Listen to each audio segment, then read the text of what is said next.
आप देख रहे हैं इंडिया टाउन न्यूज, भारत की बात। नमस्कार, स्वागत है आपका हमारे खास बुलेटिन खबरें राजनांदगांव में और मैं हूं आपके साथ निशा। चलिए बुलेटिन की शुरुआत करते हैं, पर उससे पहले एक नजर आज की हेडलाइंस पर। सोशल मीडिया बनाम धरातल, डॉक्टर रमन सिंह का तंज। सोशल मीडिया नहीं विकास है जनता की प्राथमिकता, विधानसभा अध्यक्ष का विपक्ष पर करारा हमला।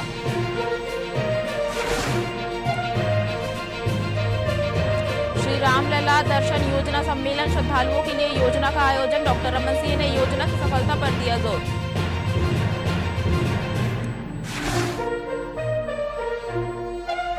राजनांदगांव में उर्वरक केंद्र सील, कालाबाजारी रोकने उर्वरक विक्रेता पर कार्रवाई। कृषि विभाग ने विक्रेता का केंद्र सील किया।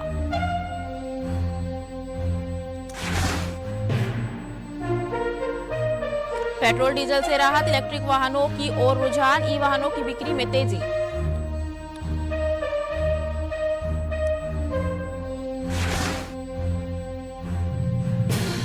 फ्लाईओवर के नीचे फैली अव्यवस्था, अवैध गैरेज फिर सक्रिय, फ्लाईओवर पर नियमों की अवहेलना।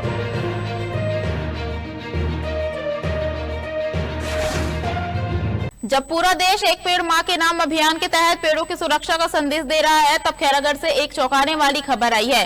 ग्राम देवरी में 48 एकड़ की जमीन पर हजारों पेड़ों की कथित अवैध कटाई की जा रही है, जैसे कि हरियाली को ही निशाना बनाया गया हो।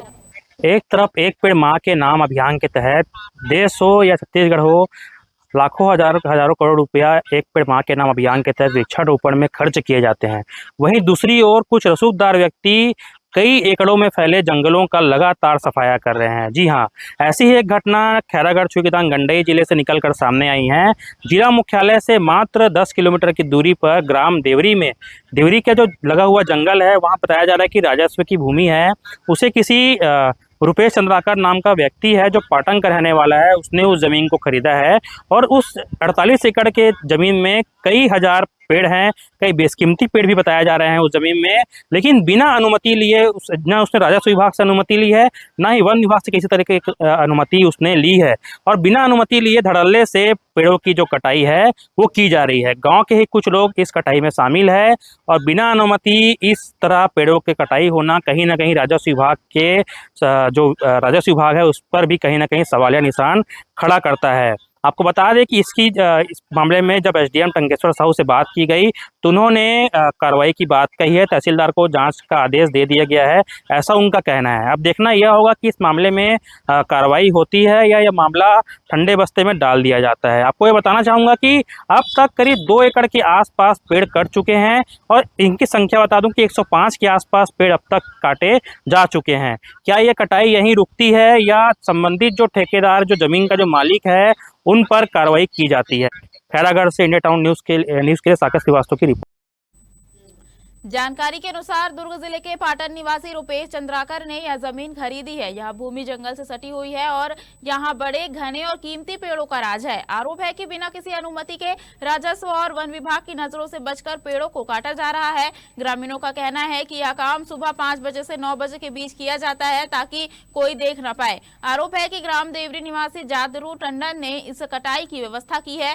अब तक लगभग 2 एकड़ में सैकड़ों पेड़ कट चुके हैं और लकड़ियों की बिक्री भी शुरू हो चुकी है। इस घटना ने वन और राजस्व विभाग की कार्यप्रणाली पर गंभीर सवाल खड़े कर दिए हैं। सवाल उठता है कि क्या प्रशासन सिर्फ अभियान के पोस्टर लगाकर संतोष कर लेगा या सचमुच कार्रवाई करेगा। वही मामले में एसडीएम ने कहा है कि मामला संज्ञान में आते ही तहसीलदार को जांच के आदेश दे दिए गए हैं। जांच रिपोर्ट आने के बाद नियमानुसार कार्रवाई की जाएगी। एकड़ के पेड़ काटने या अब ज्यादा 1 एकड़ काटे हूँ। काटना है अभी नहीं काटना है, अभी साफ भर करना है, डारा पाना है। ये लकड़ी जो काटे हो कहाँ रखे हो? अब मारे भैया खेत में कहाँ ले गए? अभी एक खेप लेके हैं, वो बात करा था ना मैं, देख ले भाई सेठ, मैं बनिहार आदमी हूँ भाई, साफ सफाई पर लगे हैं भाई। क्या नाम है आपके? मोर नाम जातरू। कौन कटवा से ठेकेदार कौन है? साहू, खेत वाले जमीन और नाम नहीं जाना है।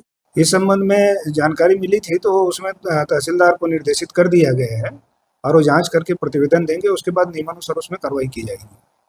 लगातार सर क्षेत्र में पेड़ कटने के मामले सामने आ रहे हैं, अब तक विभाग के द्वारा कार्रवाई की गई है इस पर? अभी तो कोई बड़ा मामला ऐसा नहीं था जैसे अभी बताए हैं। इस मामले में निश्चित रूप से जांच करके कार्रवाई करेंगे और बाकी पटवारियों को भी बैठक में निर्देशित कर दिया गया है कि कहीं भी इस प्रकार से अवैध वृक्ष कटाई होती है तो तुरंत उसका प्रतिवेदन देनी करें। छत्तीसगढ़ में एक भारत श्रेष्ठ भारत कार्यक्रम के तहत गुजरात पुलिस का 17 दिन का अद्भुत अनुभव यात्रा आज संपन्न हुआ। 17 मई से 6 जून 2026 तक राजनांदगांव रेंज में रहे गुजरात के 15 पुलिसकर्मियों ने स्थानीय पुलिस के कामकाज और संस्कृति का नजदीकी से अनुभव किया। गुजरात और छत्तीसगढ़ अब एक दूसरे के जोड़ी राज्य है। इस पहल का मकसद दोनों राज्यों के पुलिसकर्मियों के बीच अनुभव साझा करना और राष्ट्रीय सुरक्षा, कानून व्यवस्था एवं सांस्कृतिक समृद्धि को बढ़ावा देना है। भ्रमण के दौरान गुजरात पुलिस ने राजनांदगांव के थाना महिला प्रकोष्ठ और साइबर शाखा का भ्रमण किया। आज पुलिस अधीक्षक कार्यालय के सभागार में पुलिस अधीक्षक अंकिता शर्मा ने गुजरात पुलिस के सदस्यों का स्वागत करते हुए उन्हें भेंट देकर सम्मानित किया। उन्होंने कहा कि छत्तीसगढ़ की पुलिस कार्यप्रणाली सहज, सरल और मानवता पर आधारित है। गुजरात पुलिस ने भी यहां की लोक कला और संस्कृति का अनुभव करके गौरवान्वित महसूस किया। पुलिस अधीक्षक अंकिता शर्मा के निर्देश पर थाना सिटी कोतवाली पुलिस ने शहर के विभिन्न कबाड़ी दुकानों में आकस्मिक जांच अभियान चलाया। यह कार्रवाई अतिरिक्त पुलिस अधीक्षक कीर्तन राठौर, नगर पुलिस अधीक्षक अलेक्जेंडर कीरो के मार्गदर्शन और थाना प्रभारी उपेंद्र कुमार शाह के नेतृत्व में की गई। पुलिस टीम ने ममता नगर, भरकपारा, पुरानागंज चौक, खैरा रोड, कन्हारपुरी और लखोली नाका स्थित 5 कबाड़ी दुकानों की जांच की। जांच के दौरान किसी भी दुकान में चोरी का या अन्य आपत्तिजनक सामान नहीं मिला। पुलिस ने सभी कबाड़ी व्यापारियों को सख्त हिदायत दी कि वे चोरी का लोहा या अन्य संदिग्ध सामान न खरीदे। साथ ही समझाइश दी गई कि अगर कोई व्यक्ति चोरी का सामान बेचने के लिए दुकान पर आता है तो इसकी सूचना तुरंत पुलिस को दे। इस साल की तेज गर्मी ने लोगों की धड़कनें तेज कर दी है। मोहारा क्षेत्र के छोटे छोटे तालाब इन दिनों स्थानीय लोगों के लिए ठंडक का ठिकाना बने गए हैं। छुट्टी पर लोग अपने परिवार के साथ तालाबों की ओर उमड़ पड़े ताकि पसीने से राहत मिल सके और शरीर को ठंडक मिल सके। दरअसल स्थानीय लोगों का कहना है कि धूप से बचने के लिए वे पेड़ों की छांव में बैठते हैं, ठंडा जूस, शरबत और पानी का सेवन बढ़ा रहे हैं। लेकिन असली राहत तो तालाबों में डुबकी लगाने से ही मिल रही है। बच्चे, युवाओं और बुजुर्ग हर कोई छोटे तालाबों में घंटों तक नहाते हुए गर्मी से जूझ रहा है। पर्यावरण प्रेमी और स्थानीय निवासी चेतावनी भी दे रहे हैं कि तालाबों में भीड़ बढ़ने से स्वच्छता का ध्यान रखना जरूरी है। साथ ही प्रशासन से भी अपील की जा रही है कि सुरक्षा और साफ सफाई का इंतजाम बढ़ाया जाए। गर्मियों के इस दौर में मोहारा के तालाब लोगों के लिए एक छोटी सी राहत और मनोरंजन का जरिया बन गए हैं। पेट्रोल और डीजल की लगातार बढ़ती कीमतों ने आम लोगों की जेब पर असर डालना शुरू कर दिया है। इसी वजह से अब लोग पारंपरिक ईंधन वाले वाहनों की बजाय इलेक्ट्रिक गाड़ियों की ओर बढ़ रहे हैं। 2 पहिया, 3 पहिया और 4 पहिया हर तरफ की गाड़ियों में इलेक्ट्रिक वाहनों की मांग बढ़ रही है। सिर्फ राजनांदगांव ही नहीं बल्कि पूरे प्रदेश में इलेक्ट्रिक वाहन बाजार तेजी से बढ़ रहा है। लोग इसे भविष्य का सुरक्षित और सस्ता विकल्प मान रहे हैं। महंगाई और ईंधन की बढ़ती कीमतों से परेशान लोग अब ऐसे वाहन पसंद कर रहे हैं जो कम खर्चीले हो और पर्यावरण के लिए भी अच्छे हो। इसी कारण इलेक्ट्रिक वाहन कंपनियां लगातार नए मॉडल और आधुनिक सुविधाओं के साथ बाजार में आ रही है। अब इलेक्ट्रिक गाड़ियों के कई आकर्षक विकल्प उपलब्ध है, जिनमें लंबी बैटरी रेंज, फास्ट चार्जिंग और आधुनिक तकनीक शामिल है। लोगों का कहना है कि इलेक्ट्रिक वाहन खरीदने के बाद रोज पेट्रोल और डीजल के खर्च से राहत मिलती है। साथ ही यह पर्यावरण के लिए भी फायदेमंद है। यही वजह है कि युवा, व्यापारी और आम परिवार भी अब इलेक्ट्रिक वाहनों को प्राथमिकता दे रहे हैं। आने वाले समय में इसकी मांग और बढ़ने की संभावना है, क्योंकि लोग बचत के साथ साथ पर्यावरण संरक्षण को भी महत्व दे रहे हैं। वक्त हो चुका है छोटे से ब्रेक का। बने रहिए इंडिया टाउन न्यूज के साथ। कभी कभी चेहरे का छुपा दर्द दुनिया नहीं देख पाती है। दाग, मुहासे, झाइयां सब आपके आत्मविश्वास को कम कर देता है, पर अब नहीं, क्योंकि Rukhsana glow and fair face pack जो दे आपकी स्किन को वो प्यार जो सिर्फ प्रकृति दे सकती है। हर लेयर को साफ करे, हर दाग को करे हल्का और आपकी मुस्कान फिर से लौटाए। Because you deserve to glow naturally.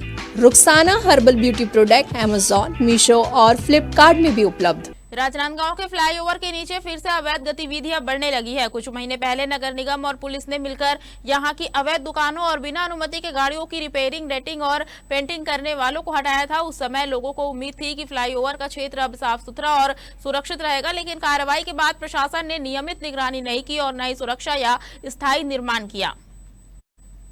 आपको बता दें, फ्लाईओवर के नीचे खुले में गाड़ियों की डेंटिंग पेंटिंग हो रही है। पेंटिंग में इस्तेमाल होने वाला थीनर और केमिकल की तेज गंध राहगीरों और आसपास रहने वालों के लिए परेशानी बन रही है। स्थानीय लोगों का कहना है कि इससे आंख और सांस की बीमारियां भी हो सकती है। इसके अलावा गाड़ियों से निकलने वाला कचरा, टूटे कांच और अन्य सामान भी फ्लाईओवर के नीचे फेंका जा रहा है, जिससे पूरा क्षेत्र गंदगी से भर गया है। लाखों रुपए खर्च कर ओवरब्रिज की पेंटिंग और सुंदर बनाने का काम किया गया था, लेकिन अब यह स्थान फिर से अव्यवस्था और कब्जे के लिए मशहूर हो गया है।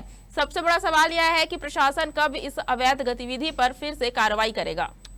राजनांदगांव के पद्मश्री गोविंद राम निर्मलकर ऑडिटोरियम में आयोजित कार्यक्रम में छत्तीसगढ़ विधानसभा अध्यक्ष डॉक्टर रमन सिंह ने सोशल मीडिया और असली जन समर्थन के बीच की खाई पर करारा तंज कसा। पत्रकारों के सवाल के जवाब में डॉक्टर रमन सिंह ने कहा कि कुछ राजनीतिक दल केवल सोशल मीडिया पर अपनी लोकप्रियता दिखाकर जन समर्थन का भ्रम पैदा करने की कोशिश कर रहे हैं। डॉक्टर सिंह ने यह भी कहा कि स्पष्ट किया कि जिन नेताओं ने के प्लेटफॉर्म पर करोड़ों फॉलोअर्स होने का दावा किया जाता है, उनके धरातलीय कार्यक्रमों और विरोध प्रदर्शनों में अपेक्षित संख्या में लोग जुटते नहीं दिख रहे। डॉक्टर रमन सिंह ने चुटकी लेते हुए कहा, इंस्टाग्राम में करोड़ों फॉलोअर्स हो सकते हैं, लेकिन धरातल पर प्रदर्शन में कुछ हजार लोग भी नहीं जुट पाए। उन्होंने यह भी जोड़ा कि जनता अब केवल नारों या सोशल मीडिया पोस्ट से प्रभावित नहीं होती, बल्कि विकास कार्य और जनहित के मुद्दों उनकी प्राथमिकता बन चुकी है। विधानसभा अध्यक्ष ने कहा कि प्रदेश सरकार जन कल्याणकारी योजनाओं और विकास परियोजनाओं के माध्यम से लोगों का विश्वास जीतने का काम कर रही है। इस बयान के बाद राजनीतिक गलियारों में चर्चा तेज हो गई है और इसे विपक्ष पर सीधा करारा निशाना माना जा रहा है। दरअसल राजनांदगांव में यह बयान आगामी राजनीतिक गतिविधियों के बीच एक महत्वपूर्ण राजनीतिक संदेश के रूप में उभर कर सामने आया है। काकरोच पार्टी 5 करोड़ लोग उनके इंस्टाग्राम में 5 करोड़ समर्थक हैं, और जब वहां पे प्रदर्शन करने की बारी आई तो 2000 पहुंच पाए, लटपट 2000, और काकरोच का नेता बेहोश होके गिर गया। क्या काकरोच है भाई? काकरोच तो बहुत जीवट होता है, और फड़फड़ा के गिर गए। तो चलो, चलता रहता है ऐसे। नए नए राजनीतिक दल पैदा होते हैं, संगठन पैदा होते हैं। किसी मुद्दे के लिए बात कर रहे हैं, अच्छी बात है, करते रहे। पर्यावरण को बचाने और शहर को स्वच्छ रखने के लिए राजनांदगांव नगर निगम ने सिंगल यूज प्लास्टिक के खिलाफ सख्त अभियान चलाया। निगम की टीम ने नंदई चौक और निगम कार्यालय के सामने कार्रवाई करते हुए 16 ठेला, खोमचा, दुकान और होटल संचालकों पर जुर्माना लगाया। इस दौरान 1800 रुपए का जुर्माना वसूला गया और करीब 2 किलो प्रतिबंधित पॉलीथीन जब्त की गई। नगर निगम का कहना है कि पतली झिल्ली वाली पन्नियां न केवल पर्यावरण को नुकसान पहुंचाती है, बल्कि नालियों को जाम कर बारिश के दिनों में जल भराव की समस्या भी बढ़ाती है। इन दिनों निगम द्वारा शहर की नालियों की सफाई कराई जा रही है, जिसमें बड़ी मात्रा में प्लास्टिक कचरा निकल रहा है। दरअसल निगम आयुक्त अतुल विश्वकर्मा के निर्देश पर स्वास्थ्य विभाग की टीम लगातार बाजारों में निरीक्षण कर रही है। अधिकारियों ने दुकानदारों को सिंगल यूज प्लास्टिक का उपयोग और बिक्री बंद करने की समझाइश दी। आयुक्त ने व्यापारियों और नागरिकों से अपील की है कि वे प्लास्टिक की जगह कपड़े के थैले का उपयोग करें। उनका कहना है कि केवल सरकारी कार्रवाई से समस्या का समाधान संभव नहीं है, इसके लिए आम लोगों की भागीदारी भी जरूरी है। राजनांदगांव के पद्मश्री गोविंद राम निर्मलकर ऑडिटोरियम में आयोजित श्री रामलला दर्शन योजना सम्मेलन में छत्तीसगढ़ विधानसभा अध्यक्ष डॉक्टर रमन सिंह मुख्य अतिथि के रूप में शामिल हुए। कार्यक्रम का माहौल श्रद्धा और उत्साह का मिला जुला अनुभव दे रहा था, जिसमें बड़ी संख्या में श्रद्धालु, जनप्रतिनिधि और सामाजिक संगठन के लोग उपस्थित थे। इस मौके पर डॉक्टर रमन सिंह ने अपने संबोधन में कहा कि श्री रामलला दर्शन योजना सिर्फ एक धार्मिक पहल नहीं है, बल्कि यह प्रदेश वासियों की आस्था और सांस्कृतिक पहचान को भी मजबूत कर रही है। उन्होंने बताया कि इस योजना के माध्यम से लाखों श्रद्धालुओं को अयोध्या धाम में भगवान श्री राम के दर्शन का अवसर मिल रहा है, जो उनके धार्मिक भावनाओं का सशक्त सम्मान है। उन्होंने आगे कहा कि भगवान श्री राम आदर्श जीवन मर्यादा और भारतीय संस्कृति के प्रतीक है। इस पहल से न केवल भक्तों को आध्यात्मिक अनुभव प्राप्त होता है, बल्कि समाज में नैतिक और सांस्कृतिक मूल्यों को भी प्रोत्साहन मिलता है।